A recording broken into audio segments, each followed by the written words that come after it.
Hello and welcome back for another Giant Slayer TFT Top 10 video. Today's video will be a countdown to the top champions for ranked play in patch 12.8. As we mentioned in a few of our other 12.8 videos, the meta hasn't changed much at all since 12.7. Champions at the top of the meta are nearly the same as they were before. We'll see if that holds true in future patches, but for now, let's go ahead and dive into our top 10 champions for 12.8. But before we begin, please don't forget to click the links in our description. Give your support to everyone who helped make this video happen. We host many TFT shows and tournaments with plenty of exciting content to come. Be sure to also follow our Giant Slayer TFT social media pages.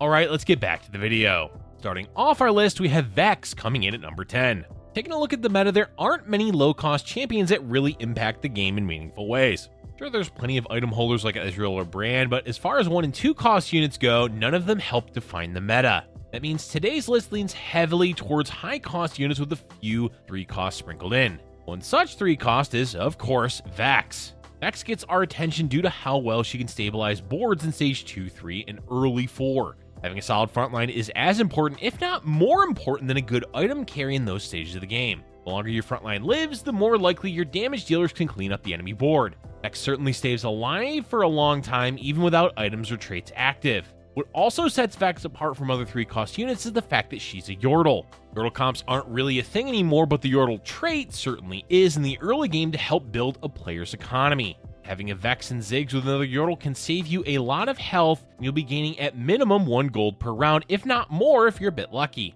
Summing everything up, Vex provides a stable frontline throughout multiple stages of the game, scales decently well with Arcanists, and helps build up an early economy with the Yordle trait. All in all, she's a super solid 3-cost unit. Up next, we have another 3-cost champion that's coming in at number 9, Lucian. Having an effective item game holder throughout the early stages of the game is one of the keys to success later on. There's plenty of potential item holders, but one stands above the rest, and that's Lucian. Lucian primarily holds onto AP items, but honestly, he's a good AD item holder as well, since a portion of his damage comes from auto-attacking thanks to Twin Shot. Granted, if you're not using Twin Shot when playing Lucian, then some of that damage will be lost, but given it's an easy to splash in trait, should be active most of the time. Back in the day, and by that we mean early on in the mid-set, Lucian was a big old troll because he'd continually dash into danger. Since then, they've done a decent job of reducing how often Lucian will run it down, though it still happens occasionally. Point is, Lucian has mobility, and mobility often means survivability. Compared to a static backliner like, say, Corki, Lucian is more likely to dash around and survive. That means Lucian is more likely to survive longer than other early item holders, has a plethora of items he can use effectively, and has decent scaling into the mid to late game. Lucian is just as reliable as Vex, just in a different role.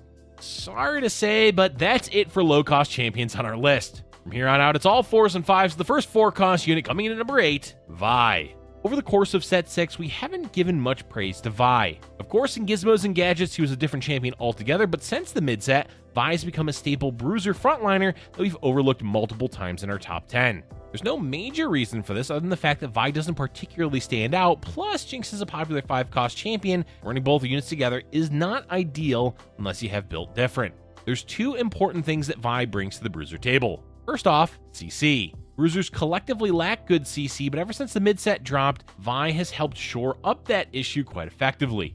The other reason Vi is worth considering as a frontliner is how well she does with items. Give her a bunch of defensive items, we guarantee Vi is likely to survive to the end of the fight. The downside for most bruisers is that the increased health does not scale nearly as well as other defensive stats, and unfortunately, it also rings true for Vi. Another issue is that Enforcer no longer plays a major role in the meta since it's much harder to fit on a board. And as we mentioned, the rival trait makes it less likely to see Vi than Jinx in the late game. Despite those flaws, we still recommend using Vi whenever it makes sense, especially with a bruiser frontline. Upping the ante again, our next champion is a 5-cost unit coming in at number 7, Kaisa.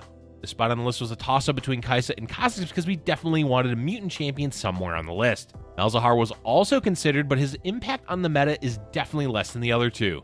Kha'Zix may have won out in 12.7, but since the nerfs, his reliability has gone down enough that Kaisa can claim her position as the queen of the mutants. It's worth mentioning that Voracious was nerfed and Kaisa was usually the go-to mutant carry for that mutation. However, it hasn't affected how effective Kaisa 2 is with Voracious that much, but a nerf is still worth bringing up. In general, there are definitely other 5-costs that are more well-rounded than Kaisa, but if you have decent items, augments, and a useful mutation, Kaisa is easily one of the strongest late-game carries. Next up, we have our usual bodyguard representation on the list with Braum coming in at number 6. Of course, Braum is going to be in the top 10. It's almost a given at this point. We also should mention that it's not just Braum for bodyguards, as Leona is also up there in value. The main reason we're not including Leona is that, unlike Braum, she has no CC, and frontliners with CC almost always trump those without. That's honestly the main reason why Braum gets so much praise and is used so often in the meta. He has really good CC. It's also mostly reliable, though there are plenty of times where Braum misses, but generally speaking, good positioning fixes that problem. Braum can be played with or without items, and with or without any active traits. He's just got those big, strong arms to protect your team with, and it's definitely effective.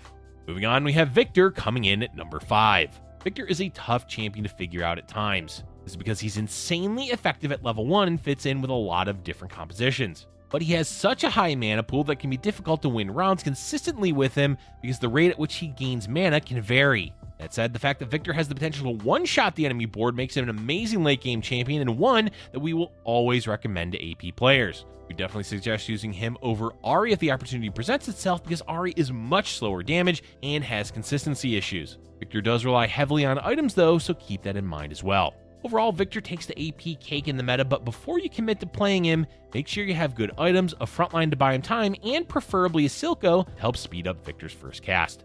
We've been mostly covering damage dealers and frontliners, but what about utility? Don't worry, we have those too, with Orianna coming in at number 4. Orianna is definitely a staple of practically every meta at this point, though she shines the brightest when flex play is doing well. And guess what the meta currently revolves around? That's right, flex. Orianna provides 2 different splash traits with Clockwork and Enchanter, both of which are played on a lot of different boards. On top of those 2 solid traits, Orianna's ability also has CC and survivability with shields. What more could you want from a backline utility champion? Orianna has it all, from extra damage, CC, utility, and splashable synergies. Back to the backline we go, as our number 3 champion is Jinx. Jinx really has had a glow up in the mid-set because, looking back on gizmos and gadgets, she was often the laughingstock of the champion pool, especially since she was so underwhelming as a 5 cost. Nowadays, it's considered a high roll to find a Jinx at all, and for good reason, as she can do a lot of damage both with her initial ability landing and then the subsequent auto attacks. It's worth mentioning that Scrap did lose some value after being nerfed in 12.8. That said, it's still useful throughout the game, and whenever Jinx is in play, you definitely want Scrap in.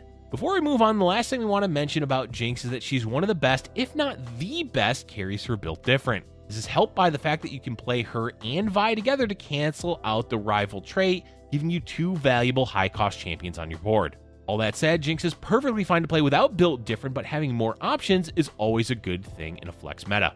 Up next, coming in at number 2, Silko. Well, would you look at that, 2 champions in our top 3 from Arcane.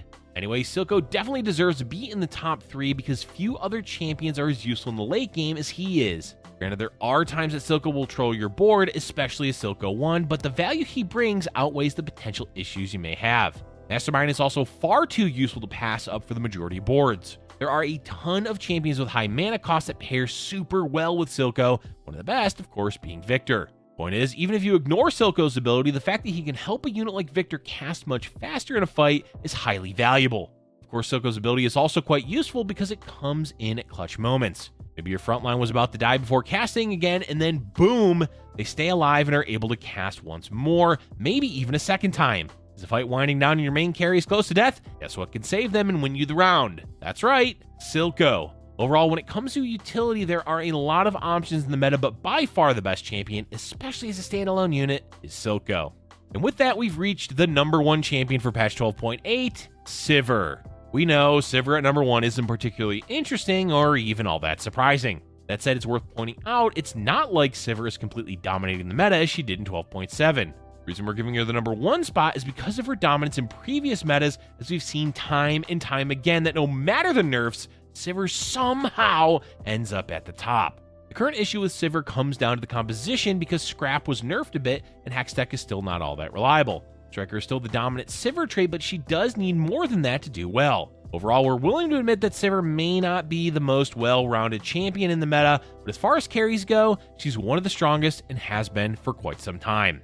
With that, we've reached the end of our top 10 champions. Before we go, we've got a few honorable mentions to talk about. Our first honorable mention is a champion that we feel is quite underrated, and that champion is Zilean. Oh, plenty of players use Zilean, especially with Innovator, but only a handful of high-ranked players give praise to Zilean for how useful he can be, whether that's with his 2 traits or his ability. There's a lot that Zilean can provide, but being a 2 cost, he doesn't scale well and is easily overshadowed by other utility champions like Orianna and Seraphine. So this is us giving a nod to Zilean and recognizing his worth in the meta. The second honorable mention actually goes to 2 champions, Malzahar and Kha'Zix. We mentioned them earlier when talking about Kaisa and felt it was appropriate to highlight both of them again in the honorable mentions. Both of these champions boost the value of Mutant in the meta depending on what the mutation is, of course. Besides being useful for other traits, both of these champions also do quite well as item holders. Malzahar obviously uses AP items and Kha'Zix AD items, meaning you can play a mid-game Mutant board with either as your carry and make a solid transition once you hit level 8. All in all, Mutant as a synergy has a lot of uses in the meta, whether that's the late game with Kaisa or the mid game with Malzahar and Kha'Zix.